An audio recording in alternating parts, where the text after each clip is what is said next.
Hello, I'm Ranger Emily and I'm a park ranger at Manhattan Project National Historical Park.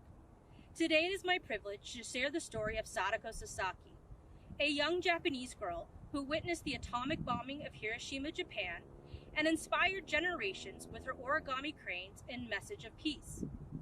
To understand Sadako's story, we must first learn about World War II and the events that led to Sadako folding 1,000 origami cranes. World War II began in 1939 when Germany invaded Poland. Soon countries around the world were fighting in the greatest war the world has ever seen. There were two main groups of countries that fought in World War II, the Allied powers and the Axis powers. The United States was an Allied power and Japan an Axis power. By 1940, Japan was expanding its empire by invading countries in East Asia. The United States responded to Japan's expansion by stopping the sale of American resources to Japan. The U.S. was Japan's main supplier for iron, steel, and oil, and the U.S. embargo slowed the flow of military supplies to Japan. The U.S. also demanded Japan remove its military forces from China and Indochina.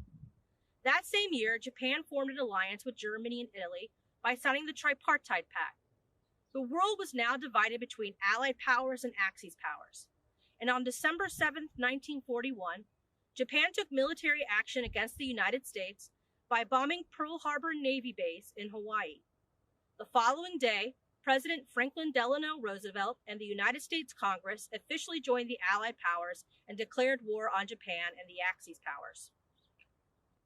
World War II in Europe ended when Germany surrendered to the Allied powers on May 2, 1945. But Germany's ally Japan did not surrender, and World War II continued in the Pacific. Harry S. Truman, now the United States President, gave the order for the military to drop Little Boy, an atomic bomb, over the city of Hiroshima, Japan. After the bombing of Hiroshima on August 6th, President Truman demanded Japan's full surrender. Japan did not surrender, and on August 9th, the United States dropped a second atomic bomb, named Fat Man, over the city of Nagasaki. The result of the bombings was tens of thousands of lives lost and many more injured. On September 2, 1945, Emperor Hirohito and the Japanese government surrendered to the Allied powers and World War II came to an end. Sadako Sasaki was 2 years old when Paul Tibbetts of the United States Air Force flew his B-29 bomber airplane over the city of Hiroshima. Unlike the many other B-29 bombers that had flown over Hiroshima the past days and weeks, Tibbetts' bomber, the Enola Gay, was much different than previous B-29 bombers. The Enola Gay carried Little Boy atomic bomb. By order of President Truman, Tibbetts and his crew dropped one of the most powerful bombs ever created over the city of Hiroshima in a population of approximately 350,000 people. The bomb destroyed nearly 5 square miles of Hiroshima. Sadako and family lived a little over 1 mile from the bomb's hypocenter. A blinding white light flashed through the city, and a huge boom was heard miles away when Little Boy exploded over Sadako's hometown.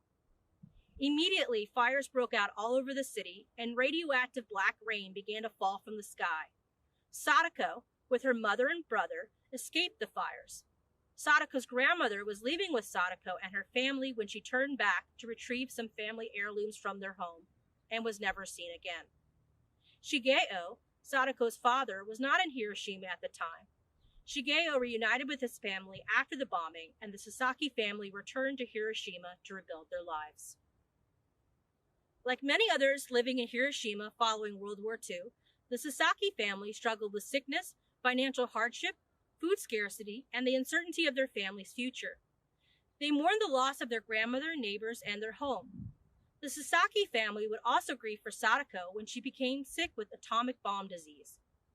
People in Hiroshima called the cancer that emerged in adults and children soon after World War II atomic bomb disease because the cancer was likely caused by the atomic bomb. Many children like Sadako developed cancer years after the bomb was dropped over Hiroshima. Doctors diagnosed Sadako with leukemia, a type of cancer, which was likely caused by the radioactive black rain that fell on Sadako and Hiroshima on the day of the bombing. By all appearances, Sadako was a happy and healthy child. She was known as a fast runner and popular with her classmates. That is why it came as such a surprise when at the age of 12, Sadako began to show symptoms of leukemia and had to be admitted into the hospital. While in the hospital, Sadako remained optimistic and resilient. Even though Sadako was sick, she continued to bring happiness and cheer to her family and friends. Sadako was very happy the day the Red Cross Youth Club gave Sadako and the other children staying at the hospital origami cranes. Origami cranes were thought to help people who were sick become well again. Sadako was visiting with her father, Shigeo, at the hospital when she asked him, "Why did they send us origami cranes, father?" Shigeo answered Sadako's question by telling her the Japanese legend of the crane. Japanese folklore says that a crane can live for 1,000 years, and a person who folds an origami crane for each year of a crane's life will have their wish granted. The story of the origami cranes inspired Sadako.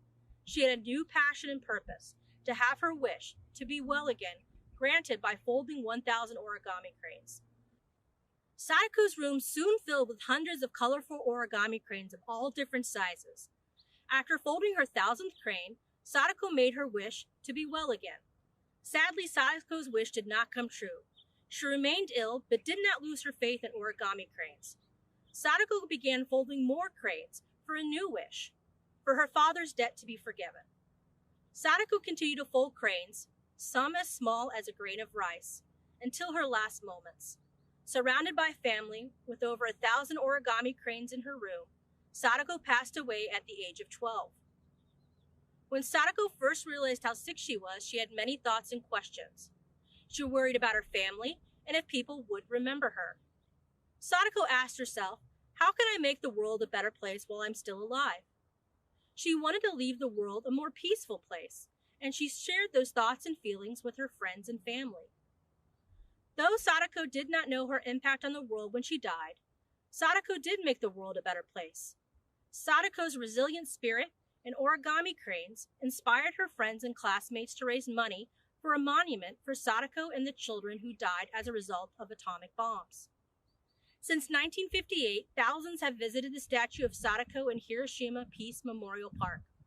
Sadako's figure lifts a large paper crane overhead. Inscribed at the foot of Sadako's statue is a plaque that reads, "This is our cry, this is our prayer, peace in the world." Sadako statues and other memorials serve as reminders and can be seen throughout Hiroshima today. Here in the United States, the American people and the National Park Service have created memorials and sites of remembrance for World War II, including Manhattan Project National Historical Park, Manzanar National Historic Site, and Minidoka National Historic Site. In 2012, the Sadako Legacy Foundation of Japan donated one of Sadako's cranes to the National Park Service. Sadako's crane is featured in an exhibit at the USS Arizona Memorial at Pearl Harbor in Hawaii. Sadako's brother Masahiro now spends his time spreading Sadako's message of peace. Masahiro said, "Commonly in Japan, the crane is regarded as a symbol of peace.